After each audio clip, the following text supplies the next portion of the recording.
Assalamualaikum warahmatullahi wabarakatuh. Alhamdulillahirabbil alamin wassalatu wassalamu ala asyrafil anbiya wal mursalin wa ala alihi wa sahbihi ajma'in. Subhanaka la ilma lana illa ma 'allamtana innaka antal alimul hakim. Rabbi shrah li sadri wa yassir li amri wahlul 'uqdatam min lisani yafqahu qawli. Alhamdulillah, insyaallah hari ini ramai adik-adik daripada bermacam-macam sekolah tadi walaupun tadi masa Al-Amin Gombak tak ada menyahut so, anak ni dari Gombak anak dari Gombak tak ada ke dah ada yang masuk ke dekat YouTube je. So ni sedih nak menyampai ni dari Gombak, tak ada orang Gombak ni. So harapnya ada kalau tak dekat, kalau nak menyahut dekat YouTube tu pun boleh anda tengok ada satu komen dekat YouTube tu. Okey, insya-Allah. So pagi ni kita akan mulakan dengan satu, nak kata tajuk pun anda tak pastilah, tapi anda bagilah nama tu kan. So kita dah latihan kaedah doa yang ke-12 sefaham mana. Anda tak pernah, anda bukan alumni kat LKD, tetapi alumni sekolah Hira macam disebut tadi batch kedua ever sekolah Hira so dah super senior lah kot. Sekarang dah batch ke berapa anda pun tak keep track dari zaman sekolah Hira tu rupa tak berapa macam sekolah sekarang ni dah rupanya memang amat berbeza lah kalau letak gambar sebelah-sebelah insyaAllah. Sesi anda ni, siapa yang biasa dengan sesi anda ni akan tahulah dia menuntut respon. Kalau tak dia akan jadi awkward.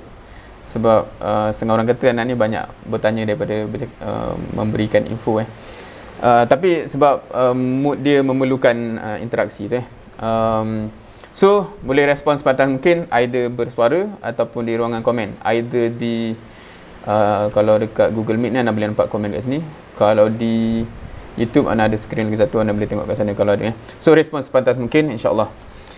So, start dengan soalan yang sepatutnya tak ada masalah untuk respon Kalau lambat juga, anda tak tahulah. Apa khabar? Baik. Sihat. Alhamdulillah sihat. Baik. Baik. Alhamdulillah. Masih berpuasa. Oh, masih Alhamdulillah.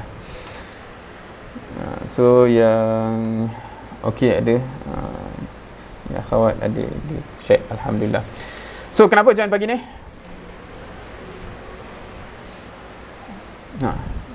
Ke tiba-tiba dah soalan susah pula.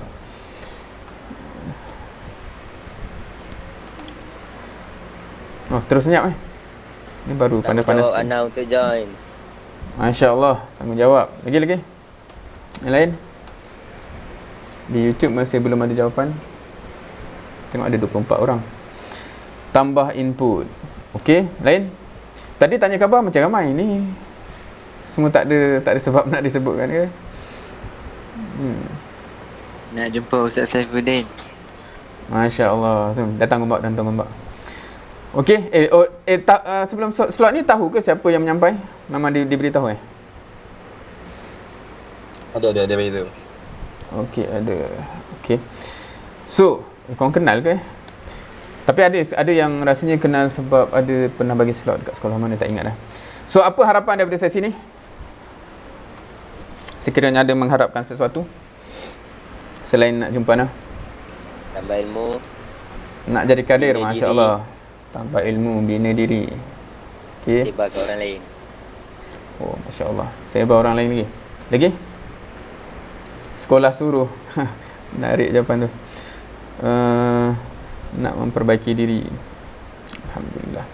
Okey, so semua ready nak mula? Insya-Allah. Jadi Ready. Yang lain? Oh, dah ada 2 orang, 3 orang ready. Okey. InsyaAllah. Okey, so kita mulakan pagi ni dengan anda namakan temanya hidup sementara. Rasanya boleh agak kot apa yang dimaksudkan sini. Hidup sementara untuk hidup selamanya. Right. So, tengok ni macam mana cakap tadi lah, banyak soalan So ingat lagi tak? Siapa yang ingat lagi ketika awal-awal lahir kat dunia dulu? Siapa boleh recall ketika itu? Ada? Ada memori. Tak ada memori lagi? Tak ingat So normally kita tak ingat lah. Kalau kita ni normal, biasanya kita tak ingat tapi at least kita boleh kenangkan suasananya. Kita actually tak ingat kita melalui ketika itu tapi bila kita dah besar ni, kita tahu family kita macam tu, dan kita dapat cerita-cerita dan mungkin ayah mak cerita masa kecil macam mana, lahir dekat mana, dan kita pun membesar dalam keluarga macam mana, alhamdulillah lahir kat situ Oh, ingat nangis Oh, menarik. So apa perasaan kalau kita kenang balik? Oh, aku lahir dalam keluarga ni, dekat sini dan sebagainya. Ada perasaan apa kalau kita cuba kenang balik? Sekarang kalau kita kenang, ada perasaan ke tak ada perasaan? Rasa bersyukur. Bersyukur. Kenapa tu? Dia beri peluang untuk hidup. Okay, I am a winner. Tu kenapa tu? Winner dalam konteks apa? Oh, rasa ada perasaan comel lagi. Perasaan seorang ibu melahirkan anak. Wah, appreciate sampai level tu menarik. Kalau in sister panggil apa? Akhwat ke, banat ke, apa yang biasa untuk antum? Akhwat So akhwat, apa perasaan mengenangkan lahir dalam keluarga yang kita lahir? Kita tengah feeling habis, tak boleh nak type dah. Bersyukur. Okay, alhamdulillah. Now, macam mana pula kalau kenang balik zaman persekolahan? Apa perasaan? Tadi daripada macam-macam sekolah tadi, kan? Happy, Sedih, Gembira. suka, bergembira, bahagia. sedih tu kenapa tu? Sedih balik, rindu balik. Itulah semuanya. Sedih sebab dah habis sekolah ke sedih sebab dulu sekolah kat situ? Sedih sebab dah habis sekolah. Sebab dah habis sekolah kan? Alangkah Sebab- biasanya kalau tak payah habis sekolah Sebab sekarang menganggur. Oh, okay. So tak ada maknanya masa tu tak tahu nak buat apa Yang lain? Happy dah habis SPM, rindu. Okay. Now, soalan-soalan ni dia ada konteks ni and nak memahami lah antum semua macam ni. Ada yang kata nak jadi budak semula. Alangkah bestnya kan kalau kita tak membesar dan balik dan ada pertanggungjawapan tetapi hakikat dunia ni bukan begitu tapi ini antara benda-benda yang ana harap antum aware apa yang antum ada, be it family background ataupun background sekolah. Nanti bila kita masuk IPT dan seterusnya, apatah lagi bila jumpa masyarakat di luar, tak semua orang Allah takdirkan dengan background yang sama so itu satu benda yang kita patut syukurilah sebenarnya for the most part, insyaAllah. Ada yang tak sabar nak masuk universiti tak? Ada. Ya Allah, tak sabar. Okey. Ada.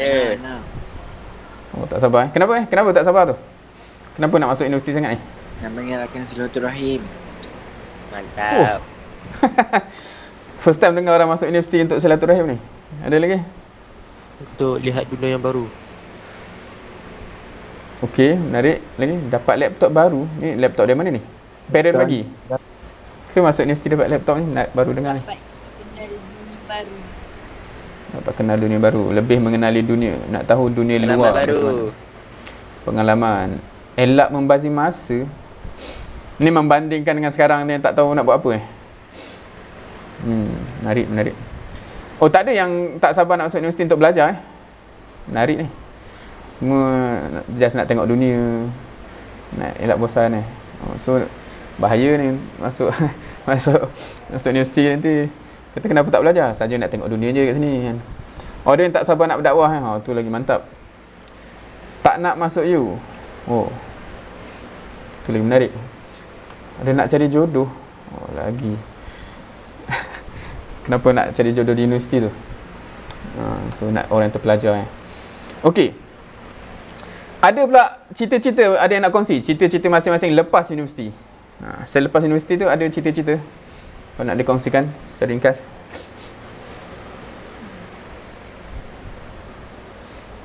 Nak kerja lagi? Menarik cita-cita tu.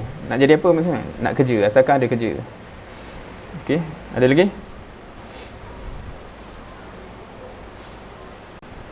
nak support family dengan gaji tu lah. Nak ubah dunia jadi PM.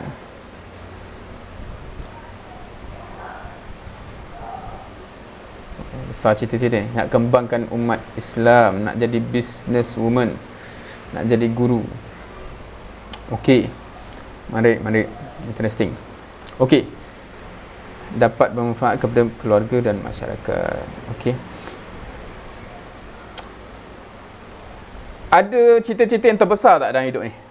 Sebab tadi tu macam terfokus kepada kejaya lah kot, kebanyakannya, kecuali ada yang cakap nak jadi, tak tahulah, PM tu mungkin orang tak kata kejaya lah kot kan. Tapi ada yang nak kembangkan umat Islam. Ya, nak kembangkan umat Islam tu maksudnya nak beranak pinak ramai-ramai ke nak buat apa tu? Ke nak berdakwah? Ilal jannah. Okey, ilal jannati zumara. Ada lagi cita-cita besar dalam hidup dalam hidup? Jadi anak yang boleh support family, nak pergi haji. Okey, interesting. Lagi nak jadi orang yang berguna, bermanfaat. Okey, tu besar tu Alright. Ada cita-cita untuk saat kematian?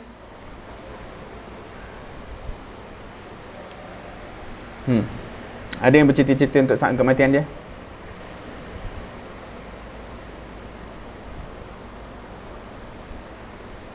Husnul khatimah. Okey. Mati dalam solat, Masya Allah. Mampu mengucap. Mati dalam iman. Okey, yang lain? Di YouTube ni masih last message ni nak cari jodoh. Ada lagi ke? Okey. So, ada orang solatkan jenazah. Oh, menarik cita-cita tu. Allah jemput dalam sujud ni. Anak assume orang yang nak mati dalam solat, dalam sujud ni sebagainya, memang dia amat selalu solat dan sujud lah kan, supaya bila-bila ajal pun dia dalam keadaan tu So, power tu. Secara total confirm nak kerja terbaik dunia akhirat. Okey. Now,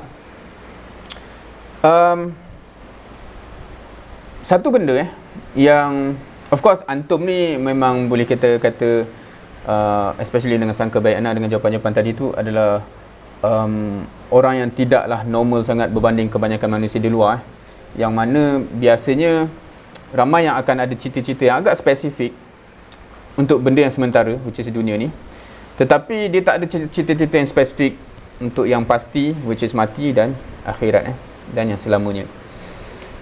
Okey, bila kita cakap cita-cita tu satu hal, tapi bila sebab Ana suka cita-cita yang spesifik sebab kadang-kadang dalam cita-cita dunia tu kadang-kadang dia cakap guru lah, PM dan sebagainya. Tapi kata tadi tu yang dalam bila cakap pasal mati tu ada yang memang spesifik juga kan. Oh, mati dalam keadaan sujud kan. Maknanya kalau orang begitu akan tergambarlah effort dia. Tetapi ada banyak ayat-ayat yang bukan untuk judge jawapan tu sebab Ana yakin kebanyakan antum bila antum jawab phrase tu antum terbayang lagi banyak benda macam husnul khatimah, mati dalam iman. Sebab ayat-ayat tu macam ayat-ayat atas angin sikit.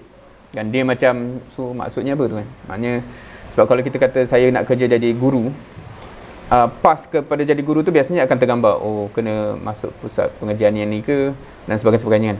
Tapi bila kita cakap saya nak mati dalam keadaan iman, so kena buat apa? So as long as kita tergambar something yang spesifik, alhamdulillah lah, insyaAllah kan. Tapi kalau setengah orang tu dia macam entah, Anda terbiasa dengan jawapan tu sebab SPM memang jawab macam tu kan, ataupun dalam subjek agama.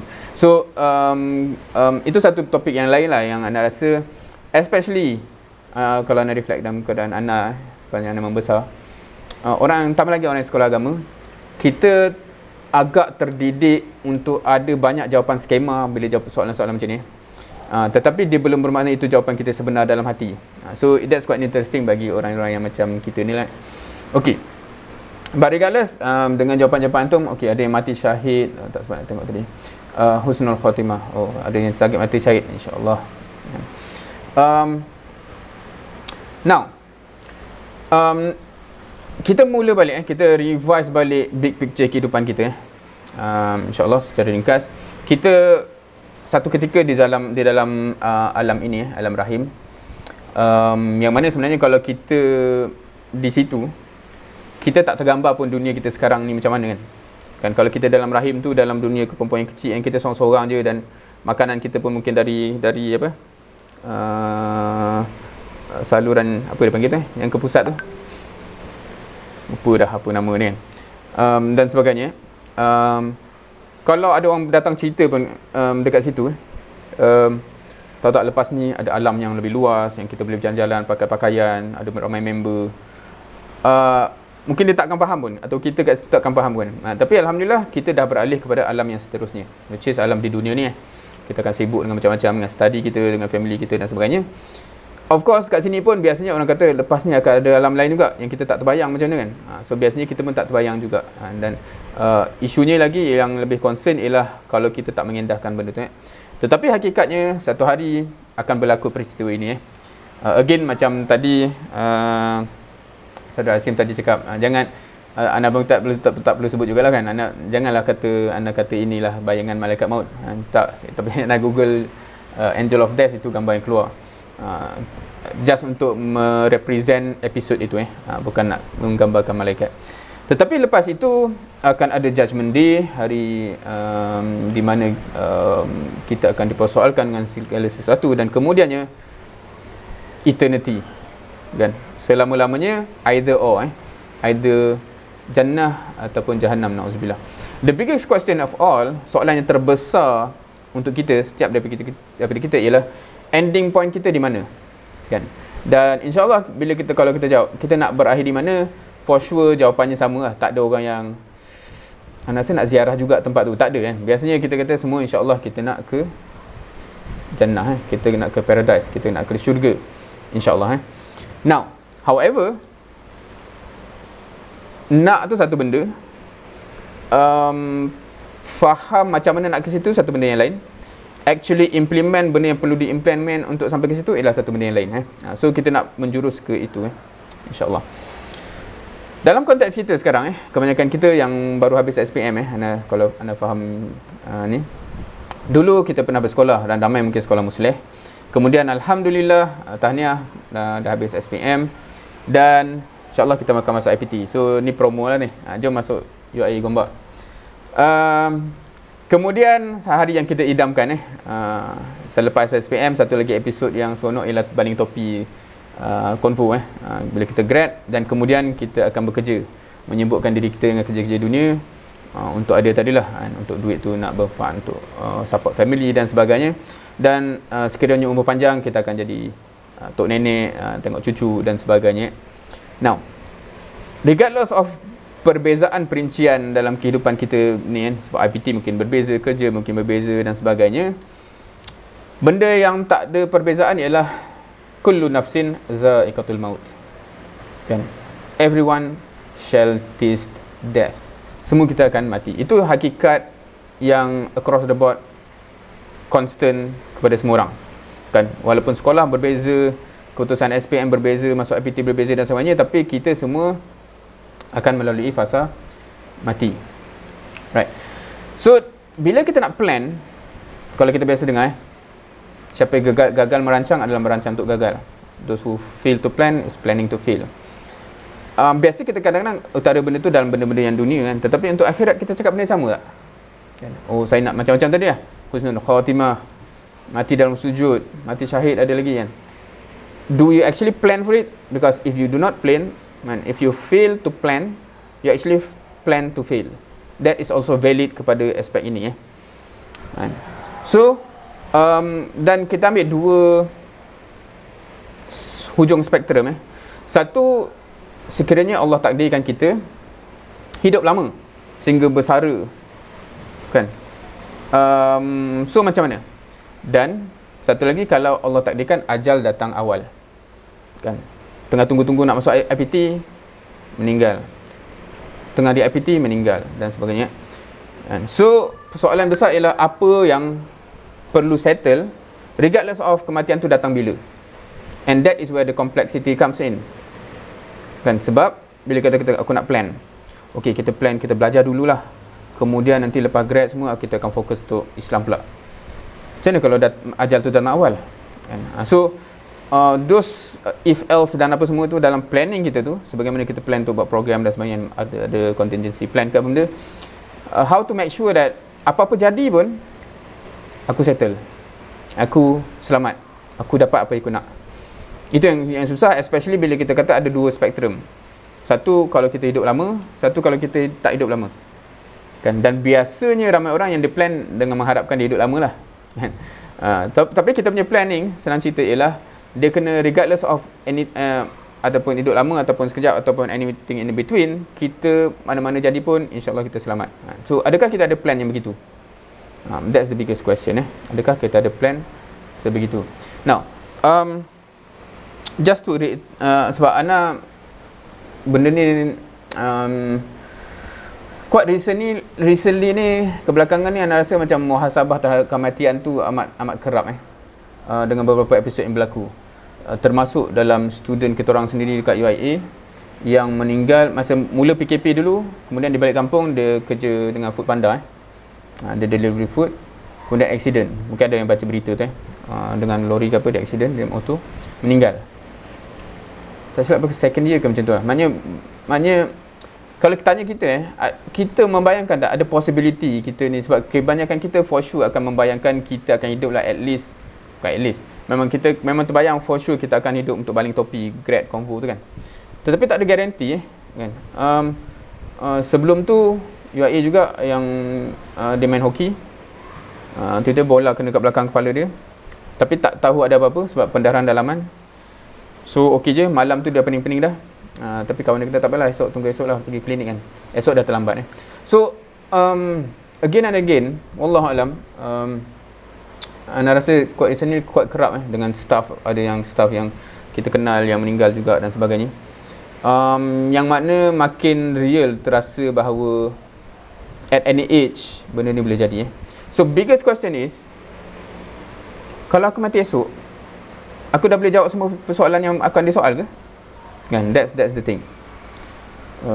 Kalau ada soalan apa-apa boleh komen terus Ana tengok sebelah-sebelah ni. Ada dua skrin nak kena tengok. Okey. Apakah yang perlu selesai sebelum ajal kita datang? Semua kita clear tak? Apakah yang perlu selesai, yang perlu aku dah buat sebelum ajal tu datang, regardless ajal tu datang bila, mungkin masa tengah dalam aktiviti. So apa yang aku dah kena buat? Setiap antum dah ada jawapan yang konkret dalam kepala ke, ataupun masih di awangan? Kalau awangan tu jawapan-jawapan macam kena amal soleh apa semua tu jawapan awangan lah pada Ana, sebab dia macam, so you terbayang apa? Sebab word tu word abstract kan. Bekalan dunia, apa ni? Bekalan di dunia sebanyak mungkin untuk berakhirat. Ada terbayang bekalan tu apa? Ada yang nak cakap? Tadi Alif Bata ni macam nak bersuara je. Selesaikan hutang. Okey, interesting. Oh, ada yang berhutang Siapa yang bakal bermula pengajian aktiviti dengan hutang? Itu pun quite interesting juga. Ibadah dan dakwah. Ada. Selesaikan hutang, baiki hubungan dengan yang renggang. Okey, lagi. Apa lagi tentang ni kan? So soalan ni okey, kita kalau fikir soalan ni, dia soalan skema yang rasanya biasa semua kita ada jawapan. Ada sebarang tugas ke yang kita perlu lakukan semasa kita hidup ni?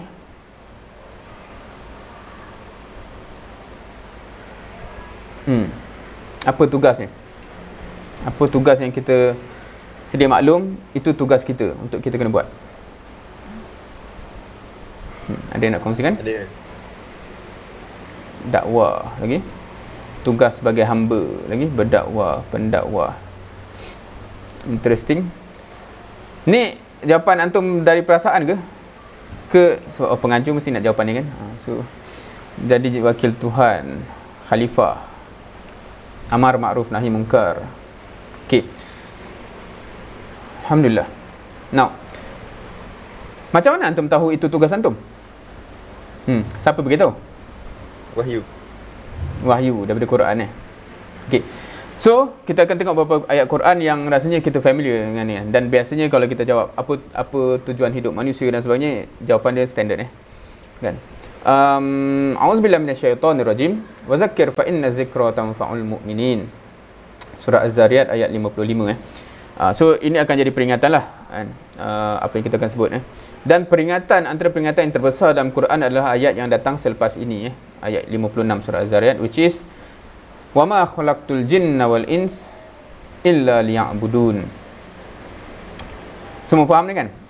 Rasanya tak ada yang akan fail lah jawapan ni kalau keluar exam SPM itu Siapa yang rasa okey, sebab anda tak perlu tanya faham ke tidak, tapi siapa yang rasa macam okey, untuk tugas ni kalau aku mati bulan depan aku dah boleh jawab, aku dah settle tugas ni. Ada yang rasa nak angkat tangan tak? Kata insya-Allah.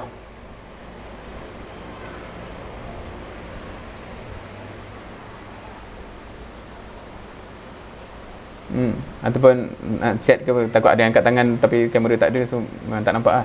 Tapi ada yang nak mengaku ke? Rasa macam insya-Allah bab ni, untuk tugas ni anak on track. Okey, alhamdulillah.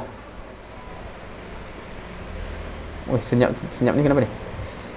Terus tengah solat duha ni. Tu satu soalan Bukan sedih saya question. Kita jawab dalam exam dah. Ni tugas kita. Tapi kalau kita mati dalam keadaan tak settle tugas, masalah tak? Salah. 0.00001%. Masya-Allah, macam mana dia kira tu? Masalah So kita tak nak kita mati dalam keadaan tak settle kan. So that's the question.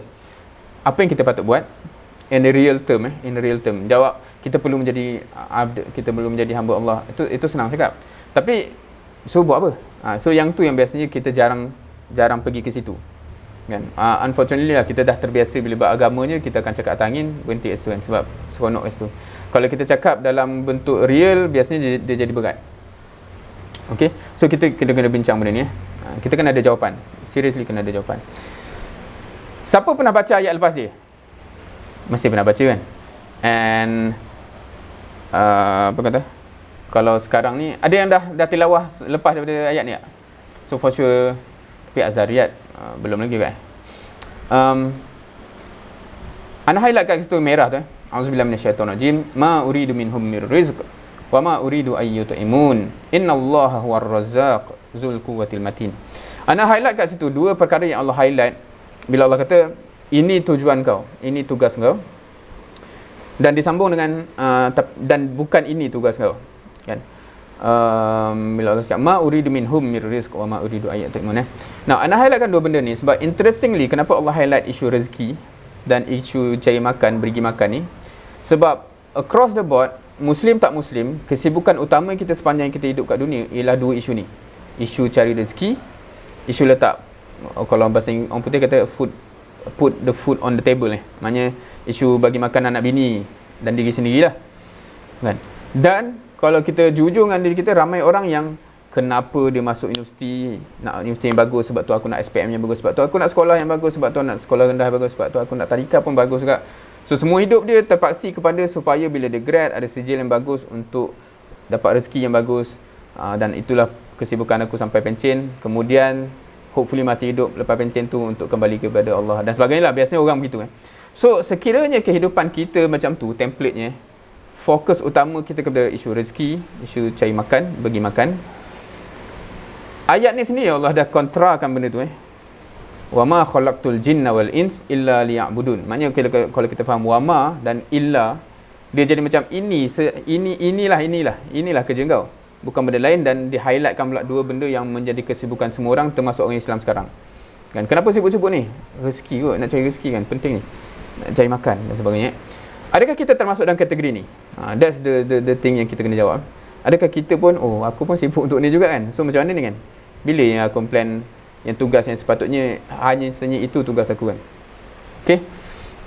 Kalau ada soalan masa bila-bila boleh bagi tahu Okay. So ini benda yang kita rasa kita sedia maklum, tapi anda perasan jarang kita fikir to that level.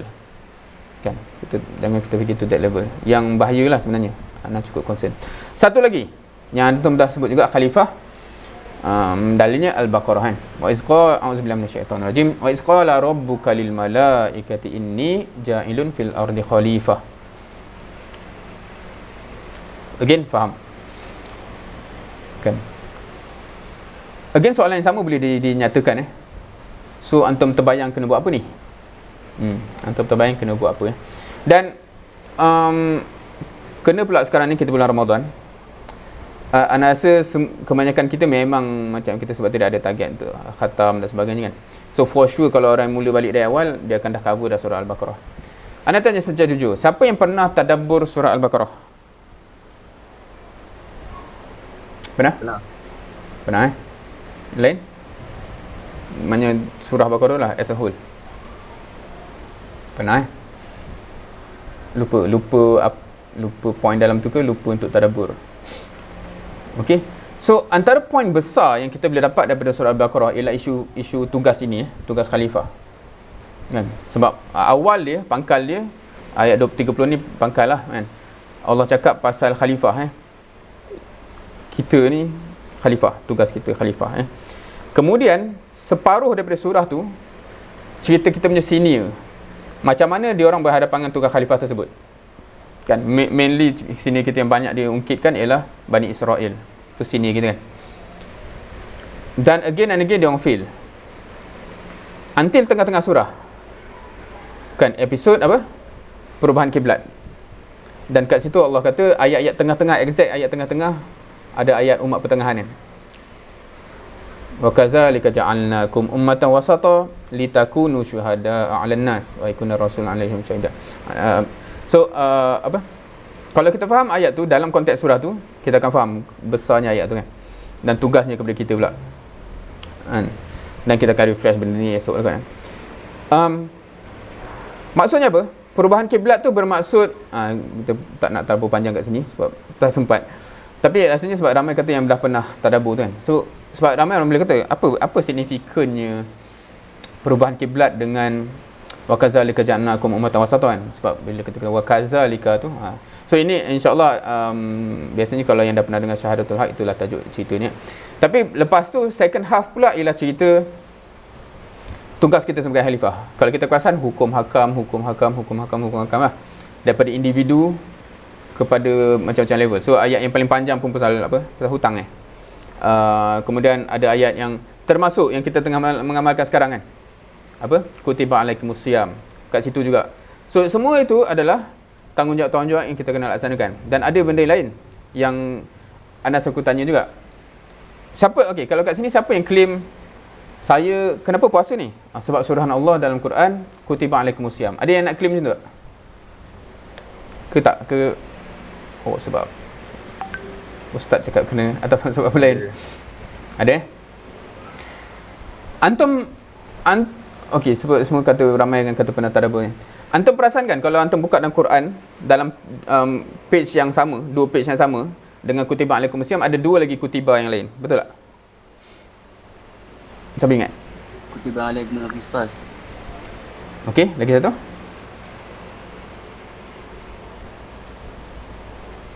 Kutiba alaikum idza hadara maut. Al-wasiyah kan. Maknanya dia punya apa yang kena buat tu panjang sikit sebab dia wajib sebelum kita sampai nak mati tu kena ada wasiat So tu dua ayat kutiba. Lepas tu kalau kita baca belakang tu kutiba alaikum qital Kalau betul kita kata claim macam tu aku puasa ni sebab dia wajib sebab Allah kata wajib dalam Quran, for sure juga kita akan cakap benda yang sama pasal qisas, betul tak? Itu pun kewajipan untuk kita tegakkan. Kita serius dengan menegakkan benda tu sama dengan kita serius puasa tak? Sama Masya-Allah, alhamdulillah. Kan? Dan juga satu lagi pasal wasiat. Walaupun dalam konteks hukumnya ada kebahasan tentang ayat tu telah dimansuhkan, kewajipan wasiat tu bila dah turun ayat berkenaan dengan pembahagian harta tu kan. Apa term dia? Lupa pula. Ayat faraid tu So dia dah tak jadi macam kita tak berdosa lah kalau tak berwasiat in that sense tapi kat situ dia menekankan maknanya kita kena fikir bab ni. Jangan biar anak kita bergaduh rebut harta ke. Maknanya dia ada episod macam kita wajib sebagaimana Allah kata kutiba kepada puasa. Sebagaimana itu juga kita fikir pasal apa akan jadi kepada inheritance. Sebagaimana itu juga dengan sistem qisas dan sebagainya. So jawapan antum tadi kata antum pun serius dengan benda tu yang sama Walaupun seorang dua orang yang jawab harapnya yang lain pun sama. Kalau belum, itu muhasabah untuk kita Now, adakah benda ni pengetahuan baru? Yang tadi itulah, khalifah, ibadah. Tak ada kan? Tak ada pengetahuan baru Dia dalam Quran. So apa purpose Quran? Kepada anda, kepada kita. Quran ni apakah purpose dia? Panduan, masya-Allah kan. Panduan hidup tu jawapan skema dan hakikat lah, sepatutnya begitu.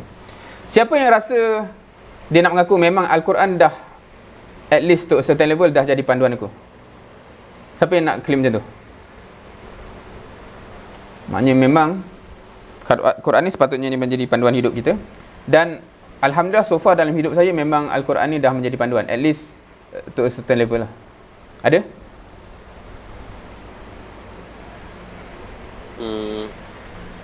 Adalah sikit-sikit. Sebab Ada kadang-kadang sikit-sikit. tak buka juga. Okey, yang lain? Ada? Ada komentar apa-apa? Makin tak ramai yang mengomen ke berat dah ni? Okey. Puasa tak larat nak menaik. Okey. Sekiranya kita claim betul Quran tu panduan hidup kita, dia sepatutnya jadi macam GPS, betul tak? Maksudnya dalam GPS dia ada 3 benda yang perlu ada untuk benda tu function. Satu, kalau dalam gambar ni yang hijau tu kan, tak tahu lah yang mana hijau mana merah. Tapi maknanya starting point. Oh, aku sekarang kat sini, tapi Quran kata aku kena kat sini. So aku kena berjalan ke situ. Maknanya dia ada 3 elemen tu So kalau kita tak tahu ujung pangkal pun, Quran suruh aku pergi mana, dan susah kita nak kata dia rujukan kita ataupun panduan lah. Sebab panduan tu bila kita kata kalau GPS tu kena kata turn right in 300 meters, turn left, whatever yang kita guna tu kan. Kenapa dia boleh halakan tu? Sebab clear point destinasi tu. Sekiranya kita tak boleh nak clarify destinasi aku sekarang apa based on Quran, susah kita nak claim ia adalah panduan kan. Dan jalan tu takkan keluar lah kalau titik destinasi tu tak ada kan. So balik kepada tujuan hidup tadi sejauh mana antum cukup yakin sungguh-sungguh itu tujuan hidup antum? Itulah purpose aku. Itulah the very purpose apa tujuan the very reason I'm here. Itu ibadah khalifah. Siapa yang cukup yakin?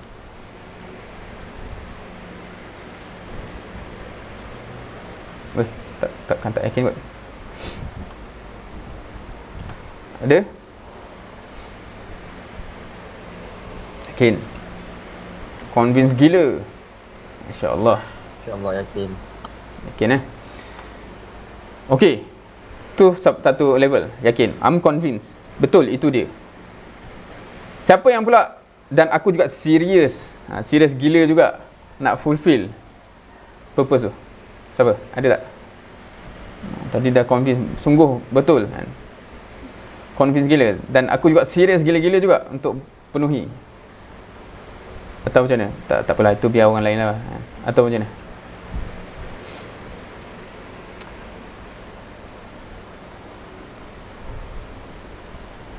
Sekejap, Antoni okey ke ni?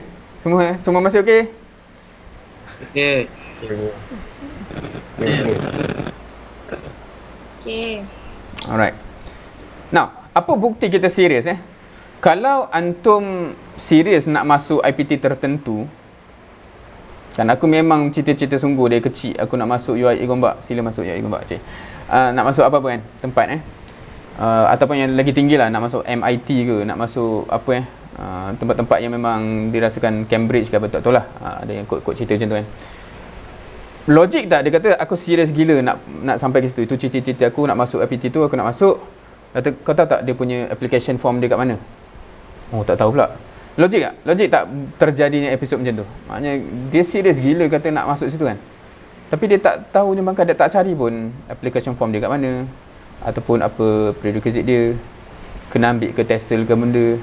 Logik tak? Tak logik dan tak sepatutnya. Kita macam tu tak? Aku serius gila nak penuhi cita-cita aku, khalifah, ubudiyah. So nak kena buat apa kalau khalifah tu? Tak tahu pula. Maksudnya ni serius tak? sometimes macam tu kot. Kadang-kadang. Sebab kalau dalam konteks dunia kita faham je kan, maknanya tak logik seorang tu serius tapi dia tak ambil tahu benda tu kan. So that's a good indication untuk check kita ni, kita bukan nak check orang, check kita. So maknanya kalau kita tak ada tanda-tanda macam tu, bila aku dah baca ayat ni, aku dah khatam banyak kali pun, illa liya'budun, khalifah, tapi aku tak pernah tanya exactly, okay, apa exactly aku kena buat untuk fulfill tugas ni sebelum aku mati kan. Kalau kita tak pernah tanya benda tu, ana berani kata, sebab ana dulu ketika selama ana hidup, walaupun hirok lama pun, ana dalam state itu ana boleh jawab soalan tu, tugas ni apa, bagi dalil dan sebagainya, tapi ana tak pernah fikir, okey, aku kena buat apa exactly dalam bentuk yang tangible kan. So sebab ana tak serius nak fulfill benda tu kan, ana just mengharap insya-Allah, ya Allah, hopefully Allah bagilah juga kan, walaupun aku tak serius. Kita kadang-kadang kita in that state tetapi kita kena shift kita punya keseriusan kan. So kalau tak lagi keluar poin-poin dan ahli tuju tu, I can seriously say ana berani cakap kita belum serius kan. Kita tak nampak lagi nak kena bagaimana kan. Okay, how to get there, that's the question yang kita kena jawab kan. Do we even understand nak pergi mana tu Okay, satu indikator kalau kita nak cakap kita faham something, kita boleh bayangkan benda tu kan. Sebab kalau kita kata kita belajar konsep-konsep yang kita belajar dalam SPM kan, kadang-kadang kita tahu, ada tak benda yang kita tahu reti nak kira sebab kita hafal equation dia dan sebagainya, tapi orang tanya, kau tahu tak apa benda ni sebenarnya? Aku tak tahu, aku tak faham sangat sebenarnya, tapi aku tahu macam nak kira, dan cikgu dah suruh hafal benda ni dan dah buat latih to be, contohnya gitu So itu indikator tahap kefahaman sebenar kan. Sebab interestingly, walaupun normally untuk kebanyakan exam perlu faham untuk jawab exam, tapi interestingly kebanyakan format exam dia boleh kita nak agak score juga walaupun tak berapa faham sangat tapi dalam konteks kita nak bertemu dengan Allah ni, kita jangan gamble begitulah. Bila kita cakap wama khalaqtul jinna wal ins illa liya'budun, apa mental image kita? Adakah mental image kita macam ni ataupun macam mana yang kita terbayang, yang terbayang lah, bukan ayat bukan bla bla bla bla, tapi maknanya tergambar something. Kalau kita kata aku memenuhi tugas liya'budun tu, antum tergambar antum tengah buat apa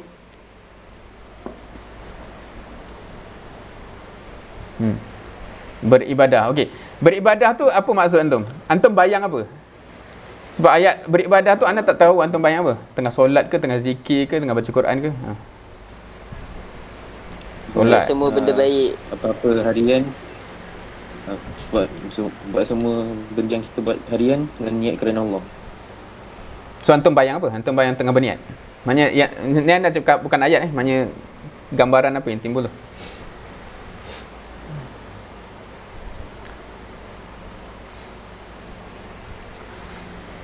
Okey lagi. Of course, okey, yang antum jawab tu memang betul lah. Skema salah satu prerequisite untuk satu jadi ibadah ialah intention, niat kan. Walaupun niat saja tak cukup sebenarnya. Dia ada kaifiat juga kan. Kalau aku niat baik ni kan, tapi kau buat tu maksiat kan, tak boleh jadi ibadah. Contoh tapi itu kita sedia faham Cuma nak tanya ni sebab nak cakap terbayang. Sebab kebanyakan kita bila cakap ibadah je, kita akan terbayang benda-benda yang dekat dengan solat.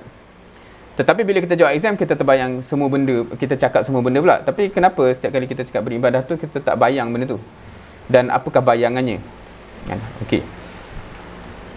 Kalau kita cakap ni pula, wa iz qala rabbuka lil malaikati inni ja'ilun fil ardi khalifah. Apa pula? Apa bayangan khalifah? Kalau aku jadi khalifah? Pemimpin. Antum bayang apa? Antum duduk kat meja pemimpin ke apa? Tengah bercakap ceramah ke apa yang terbayang tu? Terbayang berkempen, tengah pimpin satu komuniti kot. Okey, menjadi leader komuniti. Menarik. Lagi. Kalau antum terbayang tu, memang anak expect antum akan cuba penuhi lah kan. Selagi tak jadi ketua pemimpin komuniti ni, aku tak settle tu kan khalifah ni. Memimpin anak buah. Ni anak buah apa ni? Anak buah Usrah. Okey. So alhamdulillah sebab aku bawa usrah, aku dah settle tu kan khalifah. Menarik. Menjaga alam sekitar. Oh, menarik juga tu. Lagi. Ada lagi? Banyak apa yang terbayangkan? Sebab ada orang yang dia terbayang benda yang clash dengan statement lagi satu. Bila kita tanya, tugas khalifah ni tugas beberapa orang ke semua orang? Semua orang. Semua orang. Benda-benda yang kita cakap tadi tu akan pergi kepada semua orang ke kepada beberapa orang je? Pergi kepada semua orang. Tapi kalau macam semua orang jadi ketua komuniti, siapa yang dia duduk belakang dia tu? Contoh macam itulah. Sebab kalau jawapan kita macam nampak orang yang duduk depan kan. So tugas semua orang duduk di depan. So macam mana tu? Dia boleh je bukan dia jadi ketua untuk semua kaum, tapi dia boleh jadi ketua untuk mengawal nafsu diri dia sendiri. Okey. Statement tu betul, tapi itu dengan buat benda tu dah settle tugas khalifah ke? Belum. Macam mana? Sebab yang tu memang kena, memang ada, kita boleh guna dalil lain kenapa kita kena buat benda tu kan. Tetapi sekarang ni dalam konteks tugas ni, sebab kita kata kita ada tugas ni. So sebab kalau kita rasa macam cukup dengan tu, satu, kalau kita silap bahayalah, dan sebagainya, dan kita akan hidup based on that kan. So ada kupasan kat sini, rasanya biasa pernah dengar kenapa Allah tak cakap ini ja'ilun fil ardin nas kan, sebab kan manusia yang Allah turun kat bumi kan. Apa beza khalifah dengan nas? Pernah dengar ke perbincangan ni? Sebab rasanya ada setengah-setengah tajuk yang ramai yang pernah dengar kat sekolah, perbincangan pasal benda ni. Cuma anda tak tahu berapa ramai yang pernah dengar. So khalifah buat apa Now, anda akan bagi gambaran konseptual saling membantu khalifah lain. Khalifah lain ni khalifah mana pula? Maknanya semua orang lah ke khalifah negara. Okey.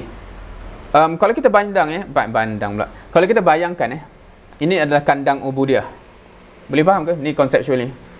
Kandang ubudiah tu buat dari apa? Tak nak. Ni maknanya ruang lingkup ubudiah Maknanya kalau kita duduk dalam, kita ambil lah, kita jadi hamba Allah. Maknanya kalau sempadan dia tu ialah hudud Allah Maknanya kalau kita langgar keluar, kita dah bermaksiat. Boleh faham konseptual tu? And so dalam aspek macam-macam lah. Apa sempadannya ada? Dalam aspek pakaian biasanya ada aurat. Dalam aspek duit ada halal haram dia dan sebagainya. So dia ada sempadan. So as long as kita duduk dalam, kita memenuhi fungsi ubudiah. Boleh terima konsep tu. Maknanya in anything that we do, as long as kita jaga, jangan terkeluar, sebab keluar ni dah langgar menjadi hamba Allah kan, sebab kita dah melanggar batas. So kalau kita berpakaian yang tak sepatutnya, dah melanggar. Kalau kita dapat duit dan cara sepatutnya ataupun belanja dan sepatutnya, dah langgar. Kalau kita isu ayat tadi qisas, kita guna hukum hakam yang tak selari dengan Islam, dah langgar, etc. Pergaulan kita melanggar kan. Dan sekiranya orang melanggar tu dia keluar kan, dan yang pertama-tama sekali keluar adalah daripada anak Nabi Adam sendiri kan. Kita tahu kisah tu. Tu dah pelanggaran So far boleh terima kalau kita cakap konsep benda ni, sebab dia merangkumi semua benda lah. Sebab tu kita kena tahu sempadan tu kan. Sempadan kat mana dalam aspek ni? Sempadan kat mana dalam aspek ni? Sebab tu fardu ain confirm semua orang kena tahu. Sebab kalau tak, dia takkan tahu sempadan dia. Tapi fardu ain bukan hanya sempadan kita jauh melangkaui fardu ain. Tapi fardu ain tu yang paling basic lah. Kalau itu pun dia tak tahu, memang dia akan langgar habis lah. Kan itu paling kritikal sekali Tapi banyak lagi benda-benda lain yang sempadan lain kan. Kita tahu ke semua sempadan kita dalam perhubungan dengan mak bapak, dengan ayah mak kita, apa cara yang boleh, apa yang tak boleh. So kita akan jaga semua benda tu So benda ni senang cakap, tapi anda teringat lagi, anda jaga exam DUIA universiti yang ada, tak apa ke ni cakap cukup, tapi tak apalah, anak assume banyak universiti pun macam ni. DUIA anda jaga exam masa tahun lepas, masa bulan Ramadan tahun lepas ke 2 tahun lepas, masa bulan Ramadan. Itu pun orang duk meniru lagi dalam exam. Dia langgar tak sempadan kat sini? Boleh tak dia nak claim dalam ketika itu aku menjawab exam dalam keadaan ubudiah, dalam keadaan liat budun? Kenapa awak jawab exam ni? Kau bukan hamba Allah. Boleh tak dia nak claim macam tu sedangkan dia meniru? Boleh faham kan? So tak boleh. So bila kita buat contoh spesifik, baru kita akan teruji sebenarnya. Sebab kita tak cakap aku jaga dah kan. Tapi bila dalam situasi macam tu, baru macam kita masih nak buat toyol ke, anda tak tahu bahasa budak sekarang guna bahasa macam ni kan. Pada zaman dulu masa student, toyol ni satu teknik orang nak ni lah. Dan dekat masa anda ada dekat universiti tu, macam-macam teknik anda tengok. Teknik menoyol. Anda tahu teknik menoyol ni? Biasanya bawa benda masuk dalam exam nak meniru kan. So yang lelakinya Adalah benda-benda yang kat belakang kalkulator lah. Yang anda tengok yang teknik yang anda pun quite interesting. Ada perempuan dia dekat awning tudung dia tu dia tulis kan. Menarik betul. Semua orang kreatif untuk melanggar ubudiah. So quite interesting. So hopefully tak ada lah lepasan muslih yang begitu Now, satu lagi ialah tugas ini maksudnya untuk menarik orang masuk dalam balik bila ada orang keluar. Dan pendek cerita, ini pendek cerita lah itu adalah tugas khalifah. Kalau cakap tu faham tak?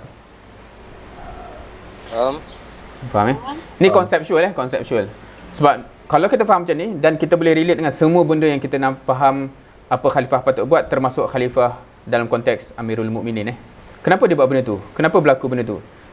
Kerana itu adalah salah satu effort untuk tarik orang masuk dalam. Be it meletakkan undang-undang supaya orang tak keluar batasan, be it dakwah supaya orang nak masuk dalam balik, be it hukuman macam hudud ke apa supaya orang ni dan sebagainya. Be it ada peperangan dalam Islam yang dengan negara kufar ke apa, sebab dia semuanya balik kepada, kalau kita faham benda ni, effort untuk tarik orang masuk dalam bentuk yang berbagai. Dalam kapasiti individu akan ada bendanya, macam mana kita nak tarik orang.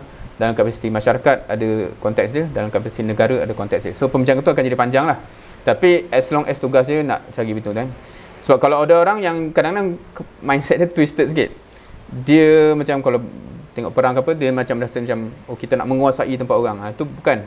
Kita nak orang tu jadi ubudiah kan. Macam Rupi'i, dia kata apa? Kita nak membebaskan manusia daripada perhambaan semua manusia kepada perhambaan kepada Allah saja. So intention dia clear. Kita nak buat orang, kalau orang tu nak masuk Islam, alhamdulillah, kita bukan nak perang pun. Tapi kalau you nak sekat daripada orang jadi hamba Allah dan sebagainya, kita tak boleh lah. Awak terpaksa disingkirkan kan. So itu bincang panjang. Tapi in essence, kalau kita faham benda ni, semua benda yang kita buat terpaksi benda-benda ni, insya-Allah kita fulfill dua benda tu. So kita akan terpaksa fikir balik lah, aku masuk IPT ni untuk apa? Kat mana dia fulfill ubudiah ni? Kat mana dia fulfill khalifah ni? Aku belajar bidang ni, ada terkait dengan benda ni ke tak kan? Dan sebagainya lah. Aku masa IPT aku terlibat dengan apa? Usrah, badan-badan persatuan, or whatever. Kenapa? Ada terkait dengan dua benda ni nak fulfill ke tak? Ke sahaja sebab hobi, minat dan sebagainya sahaja?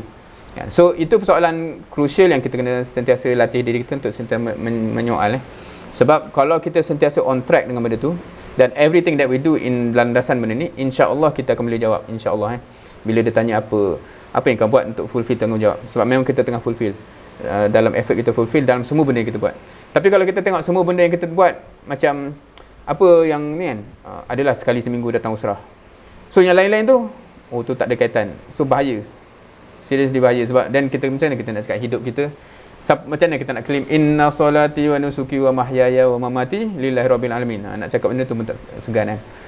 So itu so far okay? Okay.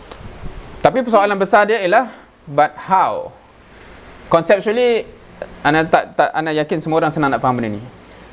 Actually implementation dalam dunia yang nyata, that's where kita nak bincangkan sepanjang bukan hanya dalam sesi ni lah, sebab cerita ni akan jadi panjang. Dia akan masuk esok dan minggu depan juga.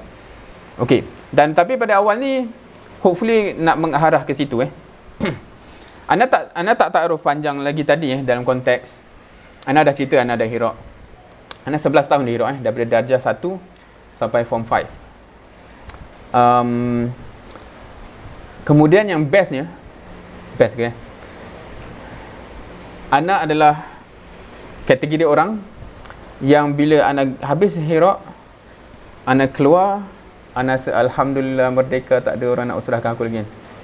Unfortunately, ada member sekelas tu datang masuk IPT yang sama, drag ana masuk usrah balik kan. Tak dapat nak lari. So, ana dalam kategori tu dan ana agak memahami, alhamdulillah ada orang yang tak segan silu dan tak putus asa duk tarik ana sehingga ana kembali dapat hidayah lah. Tapi based on pengalaman kisah hidup ana sendiri ana dapat appreciate ramai orang yang dia sebenarnya kalau ada chance dia tak nak sangat benda-benda ni kan. Cuma malangnya kadang-kadang mak aku macam ni, cikgu aku misalkan tu, insya-Allah nanti dah masuk IPT cikgu dah tak tengok ke. So ada benda-benda begitu So kat sini yang ana rasa ada persoalan-persoalan besar yang kita kena tanya diri kita sendiri dan kita kena faham. Sebab tak semua orang, ana juga cukup menginsafi, tak semua orang ditakdirkan dapat apa yang anda dapat, in the sense that ada orang tak tak apa yang kata, tak putus asa duk drag Ana. Ana berjaya lari daripada usrah 2 kali. Masa masuk Intek dan masa masuk Unit 10. Tapi ada orang tak sudah duk tarik sampai Ana sampai hujungnya faham Tetapi Ana perasan bila Ana sendiri di peringkat umur sekarang dan tengok tarbiyah dan sebagainya, kes macam ni cukup ramai dan tak cukup tangan nak kejar. Dan ada orang yang berjaya alhamdulillah pada dia, alhamdulillah, tapi na'udzubillah, dia berjaya melarikan diri dan dia jadi biasa, totally biasa which is Ana rasa amat rugi kan. Satu nikmat yang dah jatuh di riba, yang kita tak appreciate nikmat tu sebab kita tak rasa, dan kemudian dia hilang. Dan kita tak terasa pun ada benda yang hilang sebab kita tak perasan pun benda tu berharga in the first place. So Ana rasa itu cukup rugi, dan kat situ yang Ana rasa Ana become passionate untuk mengharapkan semua orang lepasan sekolah kita ni sepatutnya faham benda ni, faham benda-benda ni basic Okay. So how serious kita nak make it happen So kalau kita serius, dan akan datang perbincangan yang kita terpaksa lalui kan? Dan Ana yakin kebanyakan kita jarang berfikir benda ni. Okay, balik kepada benda ni So hari ni dalam setengah jam yang berbaki, tak silap Ana masih kita ada tinggal setengah jam, dia akan terfokus. Okay, kenapa nak cerita pasal tu? Sebab nanti kita akan, salah satu topik perbincangan yang besar ialah, betul ke kena usrah? Usrah ni kat mana? Kat mana duduknya usrah ni dalam ubudiyah khalifah? Kat mana? Betul penting sangat ke? Tak boleh jadi khalifah ke kalau tak ikut usrah? So ada perbincangan krusial macam tu yang perlu difahami. Tapi bukan hari ni lah, setengah jam ni memang tak sempat. So itu akan ada sesi esok. Ada sesi esok insya-Allah. So hari ni dia more kepada sebab kalau dalam tajuk yang asalnya yang disuggest kepada anak ialah ada satu tajuk tu himmah dakwah, maknanya semangat terhadap dakwah dan sebagainya. So hopefully hari ni dia macam setting kepada apa yang kita akan cover esok dan minggu depan dalam konteks hopefully mengikat lagi intention kita dan passion kita, hopefully insya-Allah dalam konteks motivasi.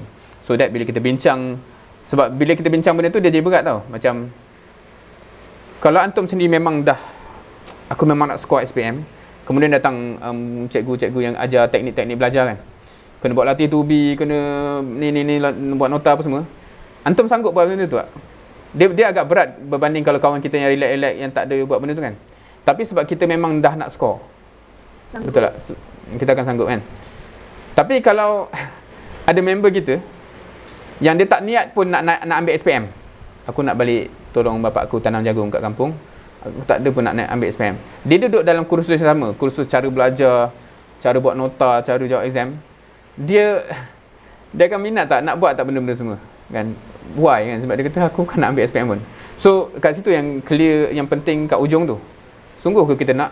So, kalau sungguh kita nak, perbincangan kita walaupun dia akan jadi berat, oh aku kena buat benda tu aku kena komit benda tu kita akan willing sebab kita nak ujung tu, kan. So balik kepada persoalan yang besar di sini, siapa pernah tadabbur? Biasanya sepatutnya biasalah kan. Antum familiar tak, perasan tak bila antum tilawah, kalau Quran ni adalah Quran dan bulan Ramadan ni biasa akan tilawahan, antum perasan tak setiap kali apa jenis ayat-ayat atau gambaran yang Allah cakap pasal syurga dalam Quran? Dan antum perasan tak ada similar tema?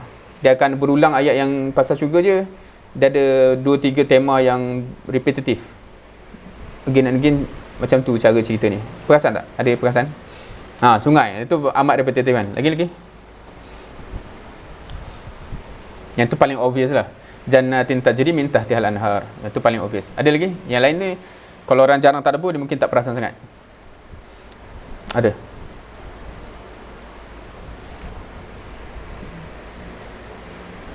Sungai je perasan. Kekalan khalidina fiha. Okay, itu pun of course that is almost by default lah, sebab akhirat tu kekal. Tapi of course itu pun khalidina fiha maknanya penekanan. Layanan yang baik. Teringat ayat apa? Layanan yang baik, buah minuman negeri gelas. Okay, of course yang tu dia mungkin repetitif, dia tak sebanyak yang sungai itulah kan. Tapi kita akan tengok. Tapi itu semua apa? Itu semua kategori nikmat, betul tak? Jenis-jenis nikmat. Allah sentiasa ungkit jenis-jenis nikmat. So kita akan perasan dan kita akan tengok beberapa contoh kejap lagi. Allah bukan cakap pasal syurga ni secara fakta. Ketahuilah bahawa orang baik masuk syurga, orang jahat masuk syurga. Dia bukan fakta begitu je. Bukan sekadar syurga ni penuh nikmat je, tapi dia describe. Dan kita akan cuba tengok contoh-contoh untuk kita appreciate supaya bila setiap kali kita baca lepas ni, kita tadabbur, kita really get apa yang sepatutnya kita dapat daripada ayat-ayat tersebut. Ini contoh surah Al-Hashr ayat 20 kan. Ini kita titik mulalah kan. Auzubillahi minasyaitonirrajim. La yastawi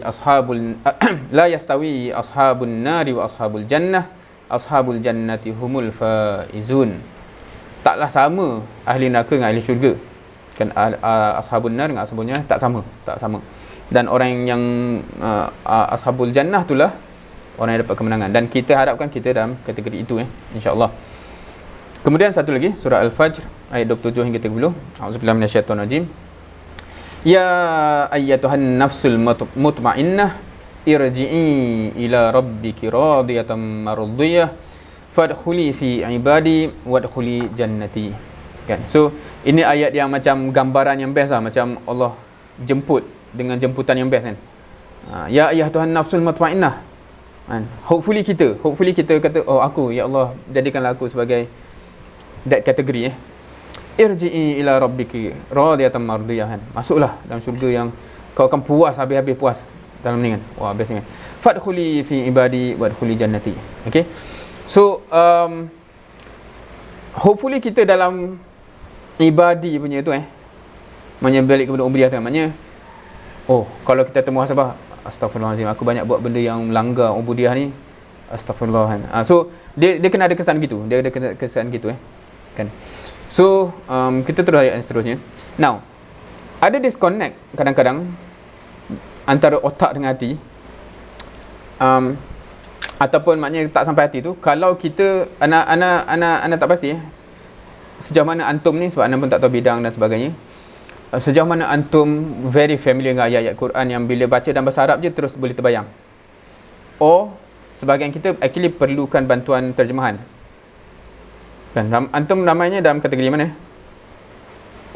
Sebab kalau at least ayat yang common macam tu, macam ayat yang macam kita baca tadi, dah boleh terbayang terus tak? Kena bantuan terjemahan?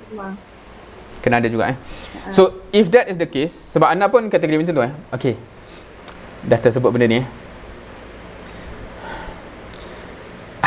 ni kisah buruk lah, tapi hopefully dia tak masuk dalam keaiban dia mau kepada pengajaran aku Ana sepanjang seingat Ana sepanjang Ana di Hira 11 tahun Ana di Hira Ana rasa Ana sekolah rendah Ana tak ingat sangat, tapi at least dah sepanjang 5 tahun sekolah menengah Ana lulus subjek bahasa Arab. Ni bukan bahasa Arab tinggi, bahasa Arab biasa tu, 2 kali. Sepanjang form 1 sampai form 5 Ana lulus 2 kali je dalam exam. Sekali masa PMR, sekali masa SPM. Sepanjang sebelum daripada tu Ana consistently dapat belas peratus Masa Ana dapat, Ana tiba-tiba lulus dalam PMR, ada muallim yang kagum, alhamdulillah hantar dah meningkat. Lepas tu masuk form 4 dapat belas balik. Lepas tu baru tahu, oh nak lulus SPM, nak lulus PMR ni belas je rupanya. So itulah rendahnya standard dia kan. Tapi nak cakap apa bila anda dah grab dan anda faham tujuan hidup apa semua ni, baru anda menyesal anda tak grab opportunity sepanjang sekolah tu. Sebab opportunity tersedia untuk anda belajar bahasa Arab. Anda banyak belajar bahasa Arab, banyaknya bila belajar Quran way after lepas muslim kan. Itu isu cita-cita sebab kenapa anda tak bersungguh sangat, sebab macam sepanjang tu walaupun duduk sekolah Hira, tapi tak ada cita-cita yang menyebabkan anda convince diri anda untuk kata aku kena kuasai bahasa Arab. Anda tak ada cita macam tu, sebab anda kata aku nak make engineering, fail pun apa masalah, asalkan takat lulus pun apa okey je kan. So itu kepentingan kita kena ada clear cita-cita jauh Otherwise semua benda yang kadang-kadang amat bermanfaat kita rasa kita biarkan dia. Anyway, balik kepada sini, siapa yang kategori macam tu, dan soalan Nana yang jujur lagi satu ialah siapa yang pernah khatam maksud Al-Quran, terjemahan Al-Quran? Siapa yang pernah khatam terjemahan Al-Quran at least sekali daripada page sampai page? Kecuali orang yang memang tak perlu yang memang baca terus faham, dia tak perlu benda ni. Tapi kalau orang yang baca ayat tu masih dia perlukan bantuan terjemahan, then dia kena baca terjemahan. Otherwise motivasi, macam essence daripada motivasi kita baca Quran yang seperti para sahabat Kalau para sahabat termasuk ganjaran-ganjaran baca Quran Kalau Ustaz Bidin saya selalu remind benda ni, dia kata motivasi tu untuk menyebabkan kita biasa buat benda tu supaya kita dapat manfaat daripada benda tu. Para sahabat yang bila dia dimotivasi untuk baca Quran, dia terus faham sebab bahasa dia kan, dia terus faham dan dia terkesan dan dia jadi orang yang sepatutnya. Kita baca Quran banyak mana pun tak faham-faham, kita tak dapat manfaat dia sebenarnya. Kan? Ana suka tanya soalan ni. Antum pernah dengar tak kes-kes orang yang masuk Islam sebab baca Quran? Orang putih masuk Islam sebab baca Quran. Pernah dengar? Pernah. Pernah kan? Kat YouTube banyak kan? Kalau anda tanya dia orang ni pandai baca Quran ke tak? Tak. So macam mana dia boleh masuk Islam sebab Quran? Dia dengar terjemah. Yes, kebanyakan dia orang baca Quran terjemahan bahasa Inggeris kan? So maksudnya apa? Maksudnya dia tak reti baca Quran satu abuk. Dalam bahasa kita reti baca Quran tu ialah baca bahasa Arab tu lah. Tapi dia dapat kesan Quran. Kita power baca Quran, kesan dia tak dapat. Itu problem. Sebab apa? Kalau kita kena baca terjemahan, so kita kena khatamkan terjemahan sekali. Ana selalu motivate macam tu lah. Sebab ana rasa maqasid asal Quran tu ialah huda. Kan? Zalikal kitab la raiba fihi hudal lil muttaqin. Huda tak akan dapat kalau baca lagu tapi faham tak faham langsung kan. Dia kena tahu point tu kan. So itu kekurangan kita yang kita kena perbaiki. So quite interesting benda tu. Anyway, balik kepada ayat-ayat pasal syurga ni pun, kalau kita tak pernah baca terjemahan, kita kadang tak perasan, oh Allah cakap macam tu punya. Dan kita cuba tengok dalam baki 20 minit ni. Kan? Gambaran syurga neraka, hari ni kita akan fokus pada syurga sebab dia jadi motivasi. Tapi anda yakin juga ada orang yang lebih termotivasi dengan ayat neraka. Macam dia jadi cuak sampai dia tak, apa orang kata, by hook by crook, aku tak nak masuk neraka langsung. So dia menyebabkan dia berubah. Ada orang yang dia terliur dengan syurga, dia berubah kan. So itu kategori orang berbeza. Ada orang yang memang dua-dua dia beyond that, maknanya just kerana Allah tu pun dia dah tergerak kan. So itu level yang lebih tinggi lah. But anyway, tiga-tiga approach tu Allah guna dalam Quran kan. So kita tak boleh nak kata salah orang yang tertarik dengan syurga sebab Allah yang memang gula-gulakan syurga tu. Kita tak boleh nak cakap salah juga takut dengan neraka sebab Allah yang menakutkan tu kan. Okay,